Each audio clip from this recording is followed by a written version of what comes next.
Hi, Jeff Merrill again with Steve D'Antonio. This is either going to be a new video or part 2 of our original one, which was delayed due to a little precipitation. We had a little bit of rain come in. We were able to get a little tubing in. Steve and I love being out on the water. This is one of those rare occasions where we actually get to do some boating together. We're tubing on the Madison River. Steve, you okay? Yeah, and it's fresh. Fresh water. We do have life jackets in the center, center tube, just in case we need them, because safe boating is no accident. But Steve, it's been fun talking to you. I think we'll have to maybe continue this when we get back ashore. Yeah, I can't wait. All right. And that was pretty fun. Yes, it was. We don't get to do a lot of boating together that closely or that wet.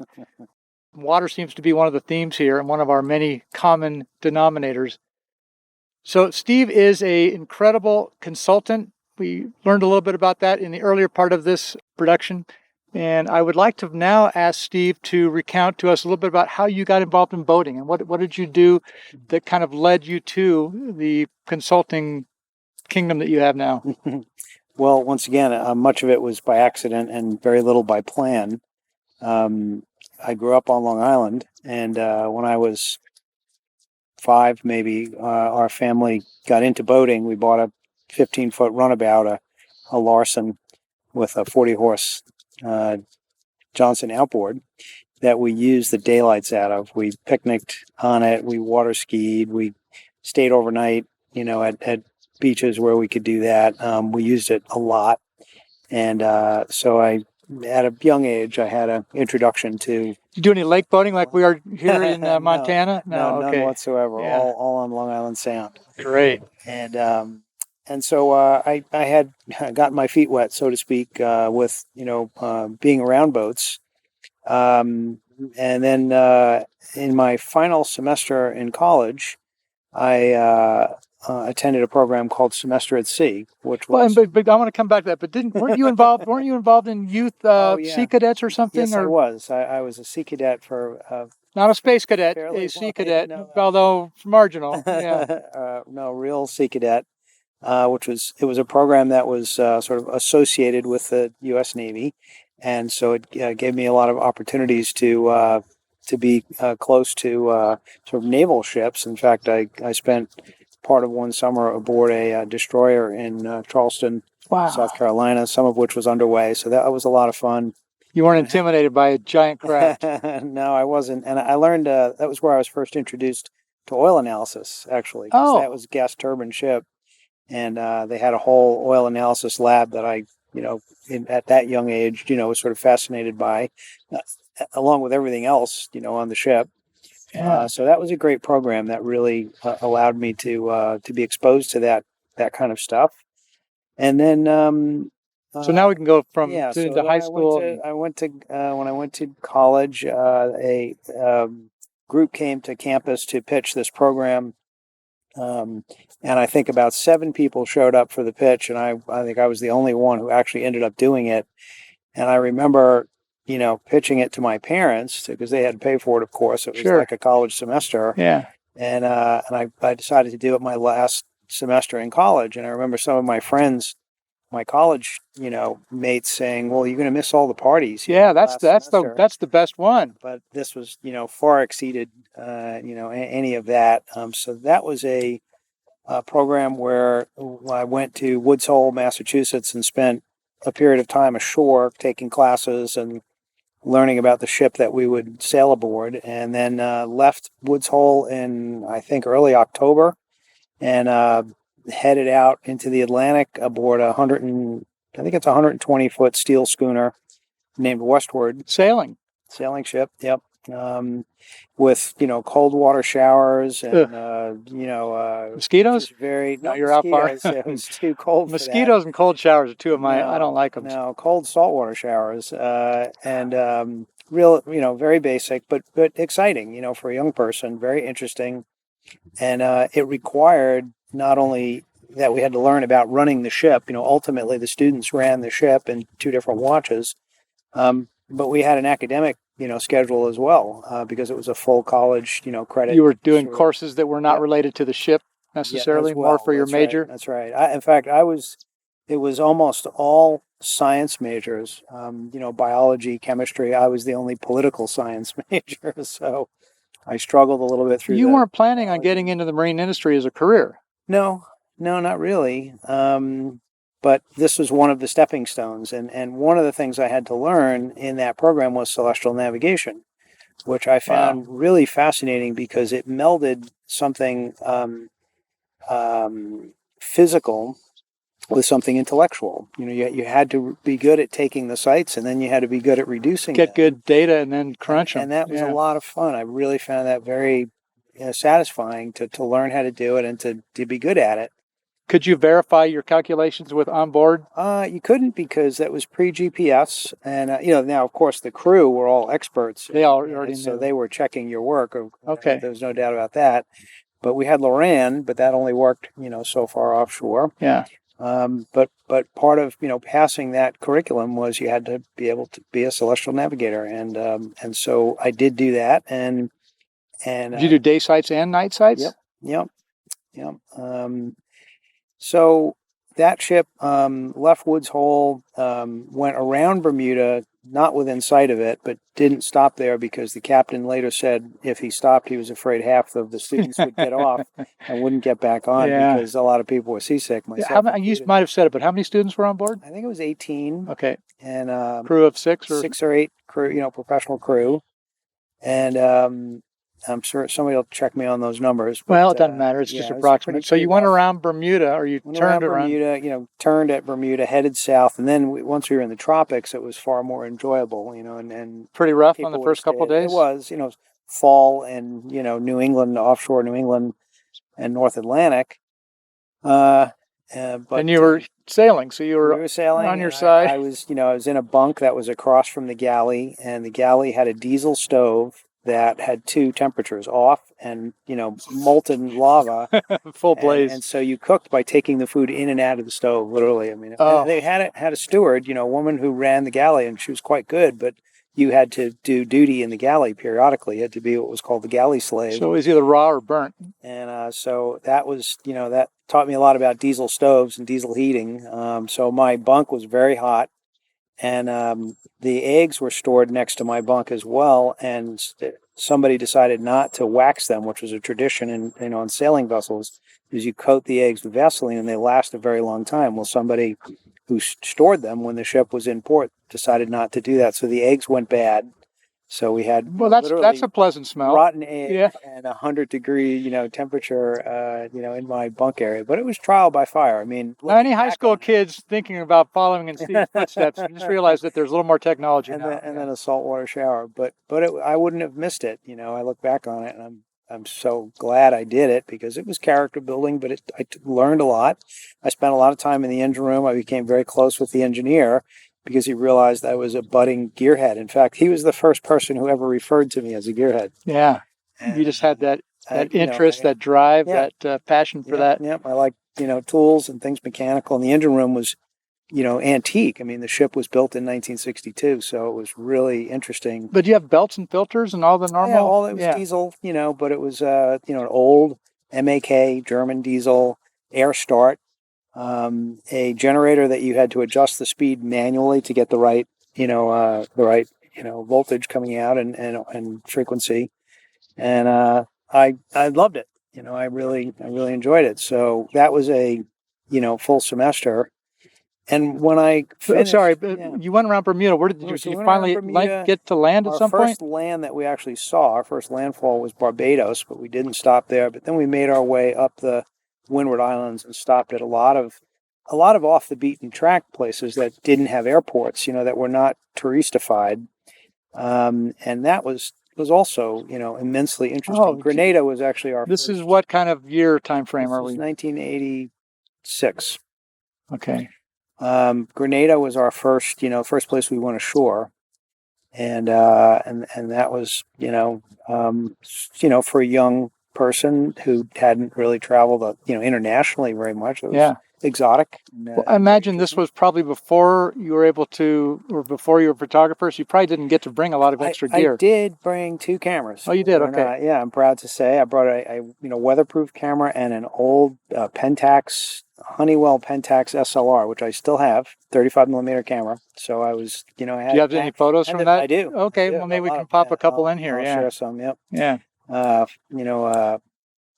prints, not slides, unfortunately. But anyway, This was a breakthrough for you on really loving the sea. And I really, of all the people I know, I can count on one hand probably the people who actually know how to use a sextant and can use one. So then you graduated from college. And I went to work for a law firm in New York City. My oldest brother was an attorney, and he was a partner in that firm. And he loved it. He's very good at it. And this was going to be your career. You're going to be an attorney, maybe. I thought, I kind of wasn't sure. And so I went to work there, commuting into the city from, where I lived on Long Island. And by the third day, literally, I realized I'd made a big mistake. But I didn't have a plan B, and everybody else thought it was such a great opportunity, to be on the ground floor. Did you have to wear a tie? I had to wear a suit and tie. Yeah. And I did that for almost a year. And I was but not knowing that you didn't like it. I was miserable. I applied to law school. I was preparing to go to law school. It was, summertime. It was August maybe, and I was going to start law school in September. And a friend of another brother of mine knew that I was not happy doing that, and on that brother's recommendation, he called me and said, "I'm starting a marine repair business. Would you like to?" And before he could finish the sentence, I said, "Yes." Yes, I'm in. So I submitted my resignation, much to the chagrin of the other brother, the attorney. He was dumbfounded and speechless, which doesn't happen often for a trial attorney. Yeah. He said, "What do you mean you're leaving? Guaranteed path. You're starting law school in, next month. What are you going to do?" And I said, "I'm going to be a marine mechanic." And he was speechless at that point, but not very happy with me. Yeah. But anyway, I left, and I went to work, working on outboards and stern drives and small diesels. And a few months later, maybe November, I very distinctly recall I was winterizing an outboard motor, and snow was blowing around it like this, and I was huddling behind the motor, taking the spark plugs out. And I thought to myself, I love this. I thought you were going to say, I wish I was an attorney. Okay, well, that's good. No, that was right. It's completely in my element and loving every minute of it. And I did that for about 6 or 7 years and learned a great deal. The guy that I worked with, he was a couple of years older than me, but instead of going to college, he went directly into the Navy, and he became a diesel mechanic. He was an engineman, and he was a gifted mechanic. He was one of those people who could listen to an engine and tell you what was wrong with it. Wow. And so I only get that from experience. Yeah, I got a great teacher. I learned a lot from him. And he eventually left the business to go do something else. So I took it over myself and learned new things every day. And that was part of the attraction. And that remains part of the attraction to me. There is something, just when you think you've figured most of it out, something new comes along. I never want to be one of those people who, says they know it all. I don't, or stops learning. So I from that day on, or that time on, I can say that of this industry, I learn new things every single day. Yeah. And I've had bad days in this business, but never a dull day. They've always been interesting or exciting.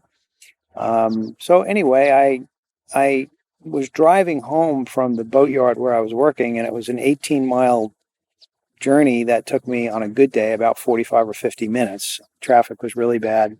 And I thought to myself, I could be anywhere doing this. I don't need to be living here. So I bought a waterway guide and started in Maryland and went south. And every boatyard that had a 50-ton travel lift or bigger, I sent a resume to. Oh. This is pre-internet, so... this is phone books and encyclopedias. Yep. Right. So I got some responses. I went on a couple of interviews, and within 3 months from the day I did that, I was managing a boatyard in Wilmington, North Carolina. And that was more trial by fire because I'd never really run a whole boatyard. How many people were working with you? About 10 or 12. Okay. Staff. And are you 30 now? I was... late 20s? This was 1995, so I was 31. Okay, yeah. And, but I liked it. It was interesting work. I liked the new location. It was a different pace. It was the South, which was my first really introduction to that, and I acclimated to it. And but the people who owned it, a father and son, owned it, and they were great people to work for. They sold it, and about I don't know, nearly a year into it, and the new owners were also very nice people, but it just wasn't.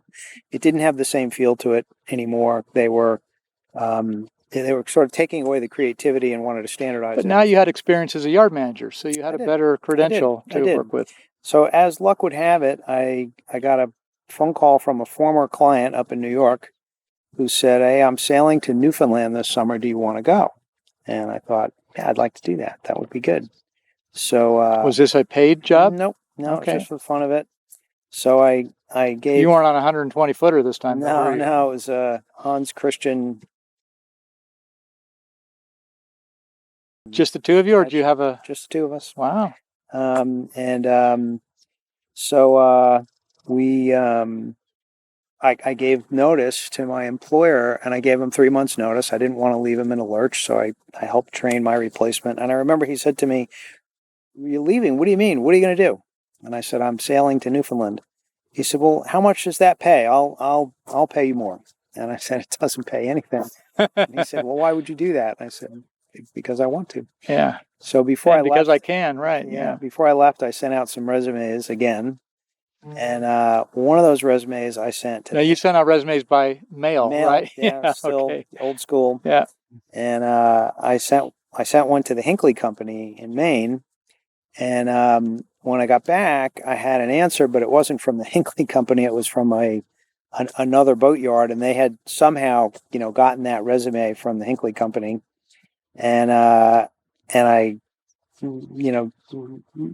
had never heard of it. It was in Virginia. It hadn't really occurred to me to live in Virginia, but now I considered it. But I had, in the meantime, also gotten a response from the Naval Academy. A friend of mine worked there, and I went and interviewed there to work in their sailing program. And I was very close to taking that job. We were working out the details about health insurance. It was really that far along. And when I got the call from the yard in Virginia, the owner of that yard, Steve Zimmerman, he said... Oh, this was Zimmerman. Okay, yeah. So he said, I have your resume and we're looking for a yard manager. Are you, you're interested? And I said, nope, I'm pretty much taking a job at the Naval Academy. And he said, well, why don't you come down and we'll just talk? You could just... Good move by Steve just look Z. around. Yeah. Yep. So I remember, I agreed, and I drove. I was staying with my parents in South Carolina at the time, and I drove up to Virginia, and I remember driving into the driveway. It's a very rural area, which appealed to me. And I remember driving in the driveway there thinking, wow, this is perfect. This is exactly what... Was it a bigger yard? Bigger than it was. It did everything, essentially. Yeah. So it was a full service yard. So much more than the yard that I managed in North Carolina, because they built boats as well. It was a custom boat. Was that the Zimmerman 36 they were building? They started that? They built a variety of boats. They had built a 57-foot cold molded. Was it a sailboat? Yeah, it was a wishbone ketch. Oh. Beautiful boat. Bruce King design. They built some smaller sailboats, and they were building a line of lobster boat, luxury lobster boats. Zimmerman 36, originally called the Mobjack 36, but then they changed it to Zimmerman. Right. And so I, met there with Steve, and I looked around the yard, and I was interested. And I went home, and we negotiated by mail, essentially, over the next 4 or 5 weeks. And so you did not do the academy? I didn't. I chose not to do the Naval Academy. In hindsight, that was a good decision. Not that there would have been landing on your feet. There wouldn't have been anything wrong with it. No, but I really enjoyed where I lived in this, Matthews, Virginia. It was very, it was appealing to me. In fact, the county had, I think, one stoplight in the whole county and a population of 7,000 or 8,000 people. Which were you open year round at that yard? Oh yeah. Okay. Oh, yeah, so you had good enough weather for that. Yep. And when I started there, there were, I think, 8 people working there, and we worked out of a single Quonset hut, essentially. It's where all the work happened, and there was a small storage building and an office. My office was in the Quonset hut, and literally everything happened in there. Carpentry, paint, mechanical. And I can remember they would all go up at night, So you didn't have in to the breathe that all Quonset, night and or in all the day? morning I would come in and there would be an outline on my desk of anything that I'd left there, from the paint settling on my desk. The overspray and Yeah. But it was a boom period, for boat ownership and the industry, and so we just grew in leaps and bounds. And by the time I left there 11 years later, we had a staff of about 30, and the yard had grown. We built more buildings and acquired more land, and it was very exciting work. And I lived next door. I rented just by luck again, there was a barn with a finished loft that was available, that a neighbor owned, and I drove over there. And the saving grace was the guy who owned it had a black Labrador Retriever that had recently died, and I had a black Labrador Retriever. So it was like, okay, you can have the familiar. barn. Yeah. Yeah. And we've remained friends ever since. Were you able to bring your dog to work? Yes. Yeah, that was part of my contract, in fact, that Steve Zimmerman used to bring his dog to work too. So he had a bit of a He couldn't really tell you no. He loved dogs. But he drew the line at health insurance. He said no health insurance for the dogs. Yeah, well, he's a good businessman. But it was I treated that job as if I was an owner, and as an example, which was I wanted to. I was enthusiastic about it. I loved the work. I loved going there every day. I used to go on weekends. Yeah. I could walk to work. And when I got married later on, my wife used to scold me because our laundry would smell like cigarettes, because I would pick up cigarette butts in the yard and put them in my pocket. Oh, just to clean up the trash? And then put them in the washing machine, and our laundry would smell like cigarettes. So she would say, I didn't marry a smoker, Yeah, right. Anyway, I really enjoyed the work a lot. And Steve Zimmerman was a great guy to work for. He pretty much gave me a free hand to run the yard side of it. He was involved with the boat building. Yeah, well, he knew your talents. You could take care of that part of it, and he could focus on other things, because his business has grown to 4 yards, I think. 4 locations, yeah. And now I think he's sold it and it's employee-owned, which is really a great... Yep. So now, somewhere in there, I believe, is when you started writing. And we talked a little bit about that in the earlier segment. Yeah. I actually started before that. Okay. I started before I left New York. It was when I wrote my first article. But when I started working at Zimmerman, one of the things we did was attend the Annapolis Boat Show. Right. And as luck would have it, the booth next to ours was Passage Maker magazine. And so I chatted. So Bill and Maureen were right next door. Had you met them previously? No. Had you heard of them? I might have, but I don't remember. Maybe. Yeah. And I chatted with them, and within the course of one boat show, they said, "Well, why don't you write an article for us?" And I did, and I literally wrote an article for every issue for the next 13 years. After that first one. Yeah. I became the technical editor of the magazine. Sure, yeah, great. And you would write long articles. That was one of the many beauties of that magazine back then, was there was no limit. So I would write. Tell the story. The longest article I ever wrote was 11,000 words. Now, were you getting paid by the word? No. Oh, you couldn't stuff a few extra ones in there? No. Yeah. But I think that article was about a trip that I made to Antarctica that they sponsored. But technical articles, there was just no limit. Boat reviews, no limit.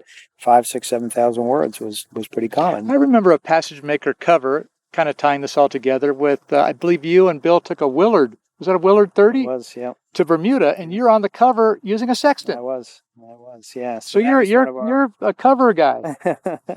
Cover material. I think that's the only time I've been on a cover. I've had a lot of covers, but never been on one until that.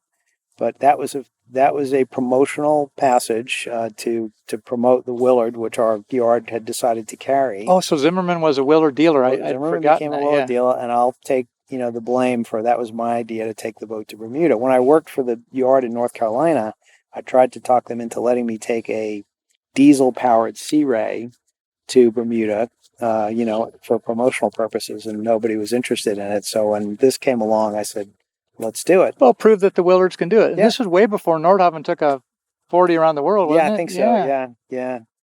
And I think it holds the record for the smallest inboard powerboat, passage to Bermuda. Was it just you and Bill on that trip? Yep. So and you found it. We found it. Because you're here to we tell got us. there with fuel to spare. I think we could have turned around and come back without getting diesel if we wanted to. Good. But it was a mostly uneventful passage. It was not A boring passage is what you're looking for. Well, I'm not sure I would say it was boring because that boat was, that size boat was really You're one with a the sea. seasickness machine. I would say it was not fun, but Green with I'm envy glad kind of we deal. did it. Yeah, and the return crew had some nasty weather. In fact, they got swept by a wave and it deployed the life raft, which was on the hardtop of the boat, and the raft came off and fell into the water and was trailing behind them and then inflated. So they had to. Anyway, we were fortunate. We had a good passage. How many days do you Proved recall? that the Willard could do it. I think it was 3.5 days. Okay. Yeah, we made good time.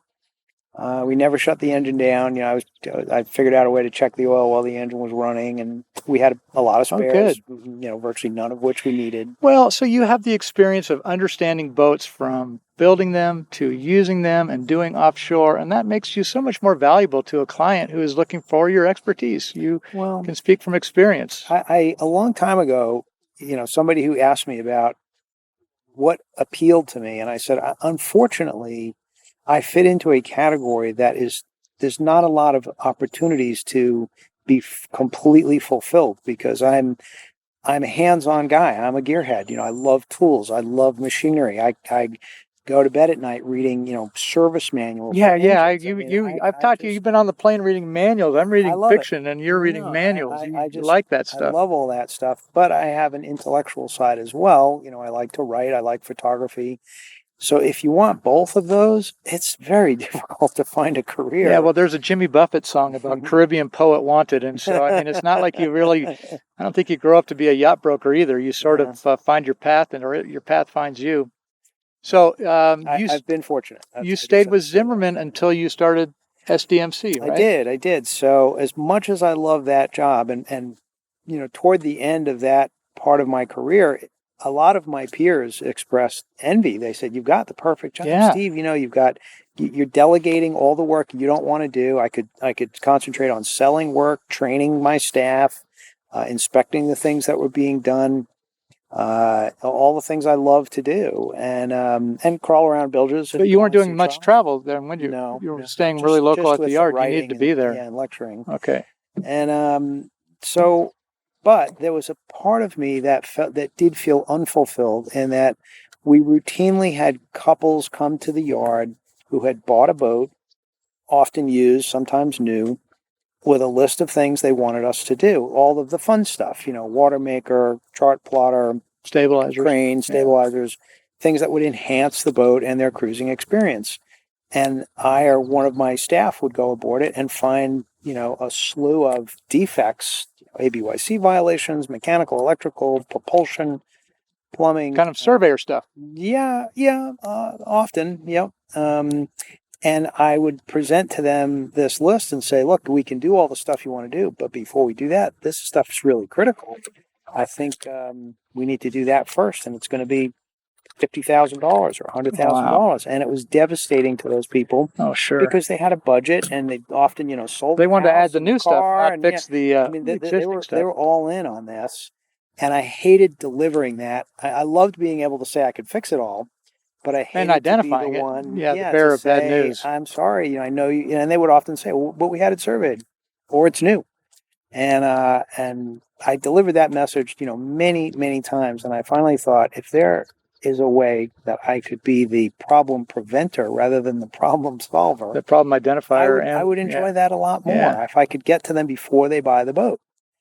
So with the help of a customer at the yard who was a professional business advisor, and I have to confess, he's one of the handful of people in my life who was life-changing. Had he not come along, I probably wouldn't have done it, because he had the vision to see what I could do and what was needed out. You're in your 40s now, 50s? 40s. Yeah, so you 40s. You had enough experience that you could do something different, and it's tough when you are in a good job and you're enjoying it. My same situation at Nordhaven. I was there for 14 years, but I think unfulfilled is a good word. I knew I could do more, and I was kind of limited with the way the company was structured, and so I went out on my own 7 years after you went out on your own.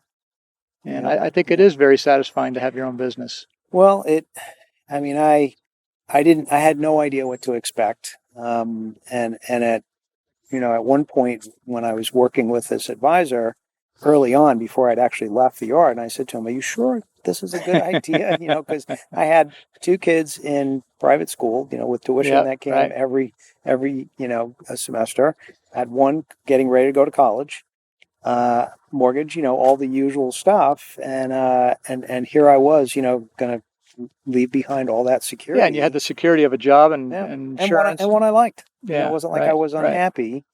And he said, "Yes, I'm more sure of this than any other project." How did you get started then? Because I got into yacht brokerage. I'd already been a yacht broker. It's established business. You Yep. created a new Well, business model. And how do you get customers on something that no one's ever done before? Again, that part was worrying me, and I said to him, when we were putting the plan together, I said, "Nobody's ever done this." And he said, "I know," but it's needed. And I said, "Oh, okay." So together, we formulated the plan, and I would say he was the strategic and I was the tactical. He would say, "Well, this is what's needed." And I say, "Okay, well, here's how I would do it." And so we created the content for a website that had to have that first.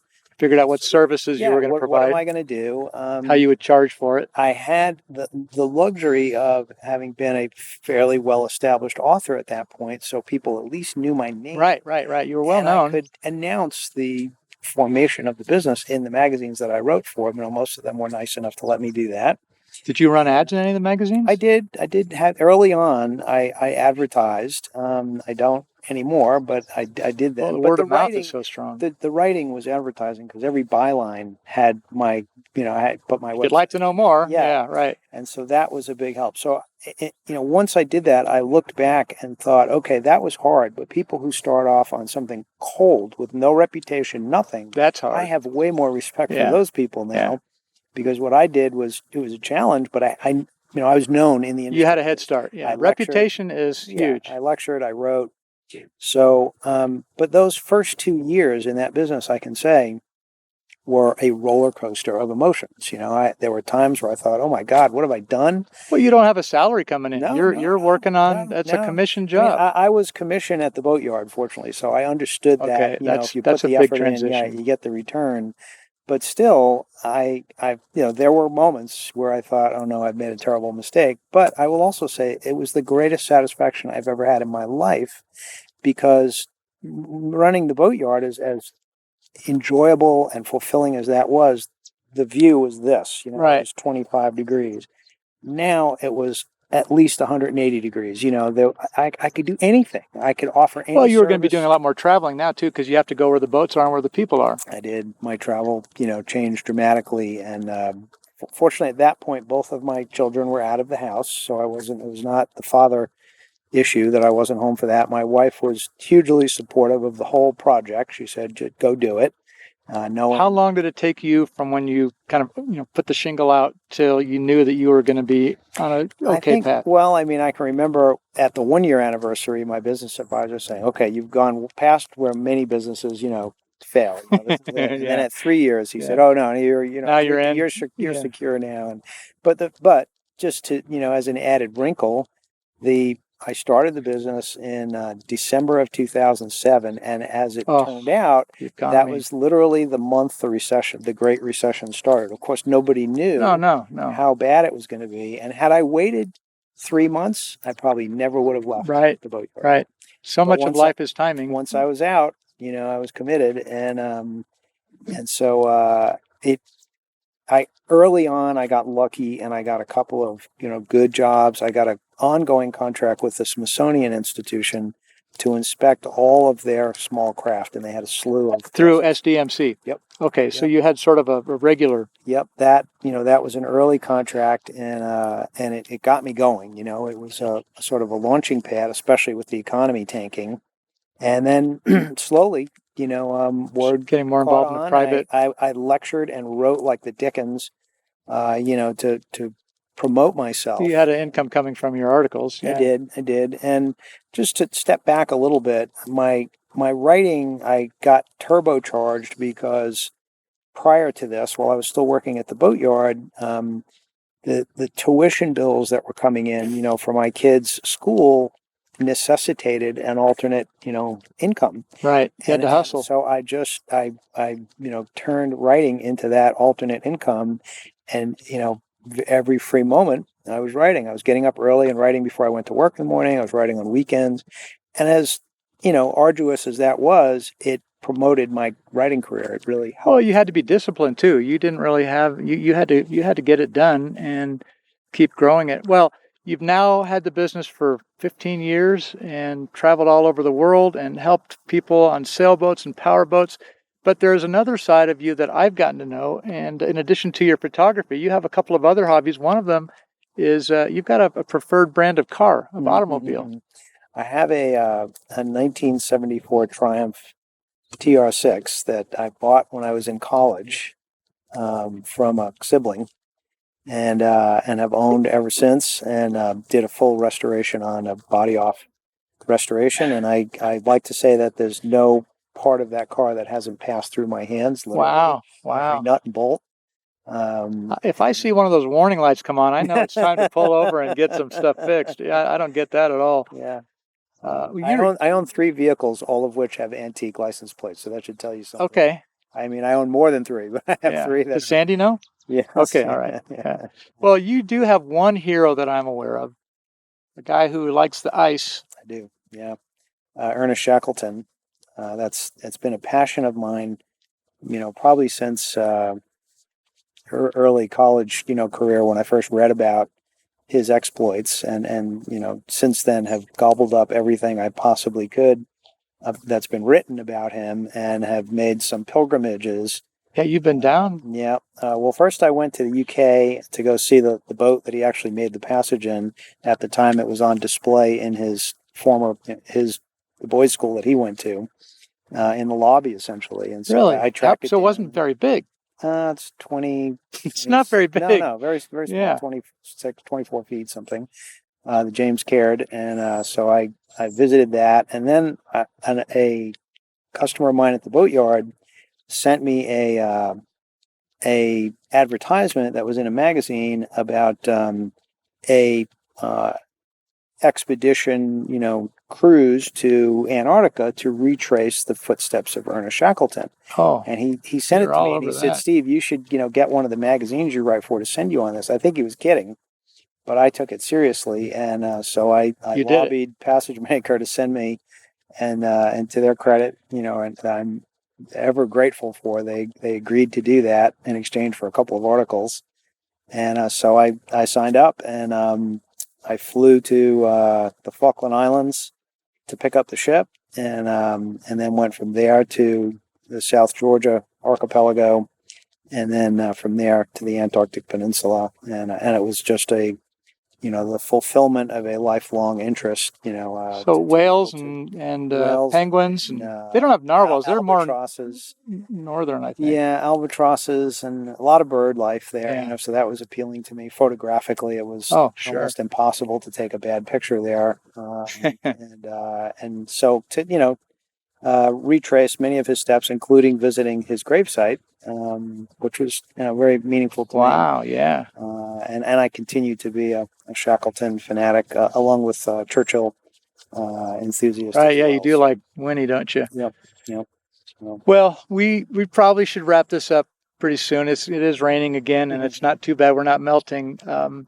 You really have raised the bar of professionalism in our industry, and I know in working with you before, you've got some important messages, and one of them is when somebody is installing something or putting something in for a client, you make it a requirement that the installer read the manufacturer's installation instructions, which doesn't seem like it should be that big of a deal, but so many boat builders and boatyard guys just do it the way they've always done it without RTFM, reading the factory manual. And I think you've made a pretty good awareness on that. Anything else you want to talk about? That is one of my mantras, ABYC compliance and compliance with manufacturer guidelines. And it's to this day is probably among my most frequent refrains when writing an inspection report is does not meet manufacturer's That wasn't installed like it was supposed to be, right? So I do preach that. I'm a huge believer in learning as much as you can about your own boat. Unfortunately, I find too many cruisers. One of my standards is I'll tell a boat owner, if you can look around your boat and point at anything and say, I have no idea what that does, that's a bad sign. Yeah. Even if you can't fix it, you need to know what every piece of gear on the boat is. Yeah, the green thing on the right side of the boat is flashing. What do I do if now? there's smoke coming out of it and it's a DVD player, then maybe it's not a big deal. But if it's the ECU for the engine, then it's more of a problem. So familiarity with your boat is critically important. And I like to preach seaworthy, reliable, and safe. Those are sort of my three big things as I'm going through a boat. Is it seaworthy?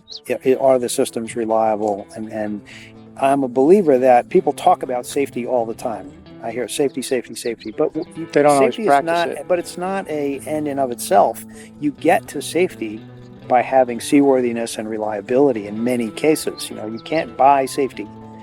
There are things you have to do to get to safety, and I think that gets missed because we get bombarded with safety this and safety that. I'm all for that, but there's a path that you have to take to get to it, and part of it is the vessel systems.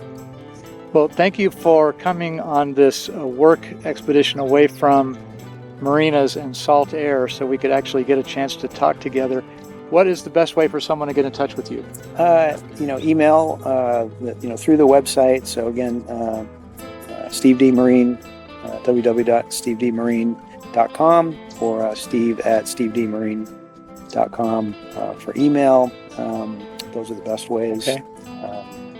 Yep. Anything else you wanted to talk about? No, I think that's it. Good. Well, Steve, thank you very much. It really enjoyed it.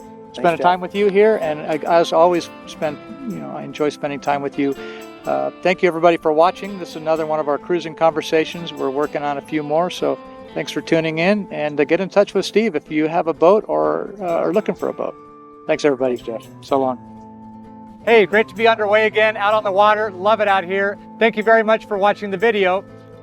We have a couple of things you can do. One thing is you can click the bell to get a reminder when we post the next video. We love it when you give us those thumbs up. And then you can subscribe by clicking the button below. Once you've seen a couple videos, you might also want to check out some of the other ones, so you can click on one of these videos on the side. Thanks. We hope to have you come back here soon, and we'll be putting up more content shortly.